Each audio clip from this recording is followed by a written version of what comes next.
franchement, non, je pense pas que c'était un match fermé. Il nous a manqué surtout de la vitesse et de la technique dans notre jeu. Surtout en première mi-temps, la deuxième mi-temps est bien plus cohérente. Et j'attendais à ce qu'on fasse un match comme celui-là dans sa globalité. Et pas seulement une mi-temps. La preuve en est quand on a commencé à mieux maîtriser le ballon, à faire travailler l'adversaire dans la largeur, à être plus agressif aussi au pressing, parce que c'est ce qui nous a cruellement aussi manqué en première mi-temps. On a récupéré davantage de ballons. Les 2 buts, la grosse occasion de Godson, c'est un pressing. Le but d'Alex, c'est une récupération haute. Et après, j'ai trouvé que la deuxième mi-temps était plus à même de ce qu'on est capable de faire. Déjà, on avait un bloc équipe qui était plus haut dans le terrain, où on avait un meilleur jeu de position. Voilà, j'ai trouvé qu'en première mi-temps, on était trop bas. Donc forcément, quand on est sous les lignes de jeu, on ne pose aucun problème. La deuxième a été plus cohérente. Voilà, je suis satisfait du résultat, bien entendu, mais le contenu, il est à moitié rempli. Voilà, c'est ce que je leur ai dit à la mi-temps. J'ai secoué un peu tout le monde. Parce que dans le football, il faut aller chercher les choses. Et ça ne va pas nous tomber du ciel. Et le match, pour moi, n'était pas fermé. On savait cette équipe très joueuse. La preuve en est, pour moi, il perd des ballons qui les tuent. Et à force de vouloir jouer aussi court, des fois, on se heurte aux pertes de balles dangereuses. Mais nous, on se doit d'avoir plus de technicité dans notre jeu. Voilà. Au-delà des manques qu'on peut avoir des fois sur la vitesse, il faut qu'on ait une base technique plus honorable que ça, dans les choix, dans le jeu de passe, dans les prises de balles. Voilà. Le ballon nous brûle encore les pieds. À l'inverse, le but, c'est 2 passes en une touche vers l'avant, qui sont justes. Qui sont justes avec un joueur qui rentre et qui est déterminant par sa technicité. Voilà. Mika, certes, je ne l'attends pas sur le fait d'avaler les espaces, mais sur apporter du liant et dans ce jeu-là. Et la preuve en est, quand on est un joueur qui a joué à un niveau, à l'échelon supérieur, on a vu 2 heures avant les autres que en une touche, Alex se retrouvait en face à face. Voilà. Il y a de la justesse, c'est dans l'espace du joueur. Le gardien ne peut pas sortir. Donc je suis content pour Mika parce que c'est quelqu'un qui travaille beaucoup au quotidien et c'est bien qu'il soit décisif ce soir et puis content qu'on fasse tourner le compteur d'Alex puisqu'on disait jeudi que soi-disant il marquait plus de but. Donc voilà, c'est reparti. 3 matchs de suite sans marquer. Ben voilà, donc là Alex, c'est reparti. Voilà, je suis content pour ces 2 joueurs offensifs. Un petit mot, tu parles de Mika et à juste titre. De manière générale, quand il rentre, même avant que tu sois nommé, il apporte quand même assez souvent quelque chose. Est-ce qu'il est en capacité de peut-être démarrer un match dans une association avec Alex ça va reconfigurer un petit peu l'animation de l'équipe, mais... Ça pourrait. Rien n'est figé. Voilà. Rien n'est figé. Moi, je juge que les actes du week-end. Voilà. Aujourd'hui, Mika remplit son contrat par rapport à ce qu'il a apporté à l'équipe. Donc, demain, ça peut être lui qui démarre. J'ai rien d'arrêté. Il en a tout à fait les capacités physiques aujourd'hui. Oui, c'est un joueur, quand j'ai les données statistiques, ça vous surprendrait, c'est un joueur qui parcourt pour autant beaucoup de kilomètres. Mais on ne peut pas demander à quelqu'un qui n'est pas rapide de devenir rapide. Par contre, il est généreux, il a été souvent dans les bonnes zones pour faire jouer les autres. Il a aussi récupéré des ballons parce que pendant 5-6 minutes, quand Godson a pris le coup, il s'est sacrifié pour être couloir droit, et il s'est bien situé, il sait défendre aussi. Donc il marque des points. Et c'est un joueur qui sait jouer du coup autrement qu'en pointe aussi, ou que dans un registre défensif. Oui, mais sous l'attaquant, je le trouve intéressant parce que justement, il est à même de pouvoir lancer les 3 offensifs. C'est ce que je lui ai demandé en entrant, et bien sûr aussi que lui, il puisse être en capacité de marquer des buts aussi, de frapper, de créer des décalages, mais il a une technique qui est au-dessus de la moyenne. Voilà. Noé est encore décisif, il continue de monter en puissance. Je suis content pour lui, c'est bien. C'est bien, je l'avais trouvé un peu timide au Havre sur les premières 20 minutes, mieux après dans son match.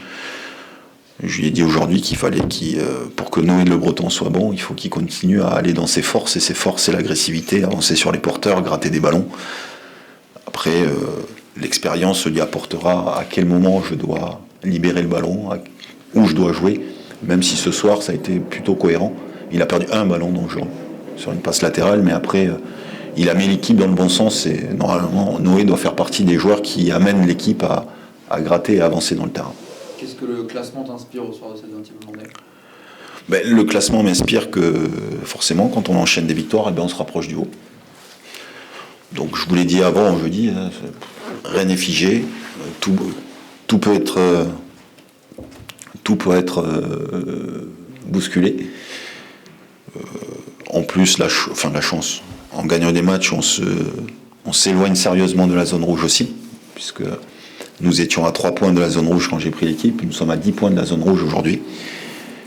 Et on se rapproche tout doucement du top 5, mais il faut que les joueurs en prennent conscience et pour qu'on soit en mesure de vraiment tout maîtriser, il faut engager les matchs, il faut entamer les matchs d'une autre manière.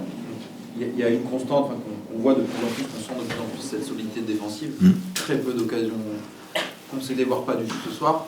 À l'inverse, est-ce que la ligne de 3 derrière Alex, à tes yeux, a des gros progrès à faire? On a le sentiment qu'ils n'arrivent pas encore à jouer tous les 3 en même temps, branchés sur le même courant. L'animation offensive, elle est à l'identique de l'animation défensive. Si on défend mieux aujourd'hui, c'est que tout le monde travaille. Toutes les lignes de jeu.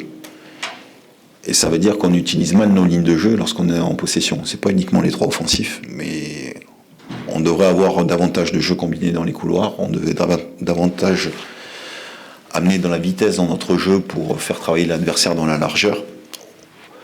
On aurait davantage s'appuyer sur Alex pour fixer les défenses. La deuxième mi-temps, pour ça, elle est plus cohérente. On a eu beaucoup de centres dangereux en deuxième mi-temps. La première, c'est le néant, il n'y a rien. Rien. Il y a une action au tout début, voilà, dès l'entame. Et puis après, plus rien. Plus rien, et puis pas de rythme, et puis on est en train d'attendre que ça se passe. En plus, avec l'accumulation de fautes récurrentes, le fait que Didi sorte, ça amène un faux rythme qui doit pas être notre marque de fabrique. On doit être plus vif, plus rapide, plus entreprenant. C'est ce que je leur ai dit à la mi-temps. Ça va pas nous tomber du ciel. C'est quoi les nouvelles pour Didi? Didi, je pense que c'est une entorse. Maintenant, les examens en diront un peu plus. Je connais pas la gravité de l'entorse, mais en tout cas, c'est une entorse. C'est des matchs importants à gagner, ceux-là? Tous les matchs sont importants. 1-0 à domicile, sans trop d'occasion dans le Montpellier a été champion comme ça une année. Ouais.